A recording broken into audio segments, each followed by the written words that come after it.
नमस्कार मित्रांनो, मी आहे स्वाती. माझ्या चॅनलवर तुमचे स्वागत आहे. तर आजचा विषय आहे साडीनुसार ब्लाऊज कसे निवडायचे. तर आता मी सांगणार आहे कोणत्या साडीवर कोणता ब्लाऊज घालायचा.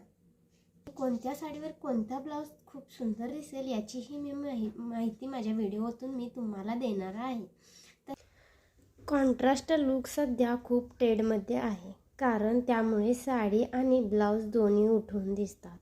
पिवळ्या साडीवर गुलाबी ब्लाऊज हे एक उत्तम उदाहरणच आहे. पण इतरही काही लोकप्रिय आणि एव्हरग्रीन कॉन्ट्रास्ट कॉम्बिनेशन मी सांगणार आहे. आणि तसेच मरून कलरचा ब्लाऊजही खूप सुंदर दिसतो. तसेच नेव्ही ब्ल्यू साडीवर राणी गुलाबी कलर आणि केशरी कलर असे हे दोन कलर खूप उठून दिसतात.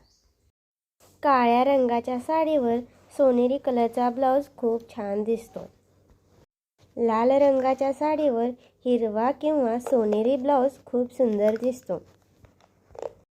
कोणत्याही साडीवर ब्लाऊज निवडताना साडीच्या काठाच्या रंगाचे ब्लाऊज निवडावेत, म्हणजे साडीवरती ते ब्लाऊज मॅच होते. जांभळ्या रंगाच्या साडीवर पिवळ्या रंगाचा ब्लाऊज हा खूप छान दिसतो.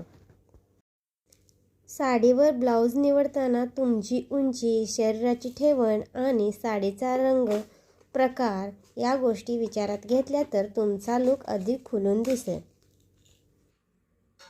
साडीचा रंग जरी कोणताही असला तरी साडीचा ब्लाऊज हा योग्यच हवा. त्याशिवाय आपल्यावरती साडी ती उठून दिसणार नाही. त्यामुळे साडी निवडताना साडीचा ब्लाऊज सुद्धा कसा आहे हे पाहूनच साडी खरेदी करावी. तुमच्याकडे सध्या कोणतीही साडी आहे जिच्यावर तुम्हाला ब्लाऊज मॅच करायचा आहे, मला रंग सांगा, मी तुम्हाला परफेक्ट कॉम्बिनेशन सुचवेन. तर कॉन्ट्रास्ट ब्लाऊज म्हणजे काय? कॉन्ट्रास्ट ब्लाऊज म्हणजे साडीच्या रंगापेक्षा वेगळ्या रंगाचा ब्लाऊज घालणे म्हणजे कॉन्ट्रास्ट ब्लाऊज. तो कोणत्याही साडीवर आपण मॅच करू शकतो.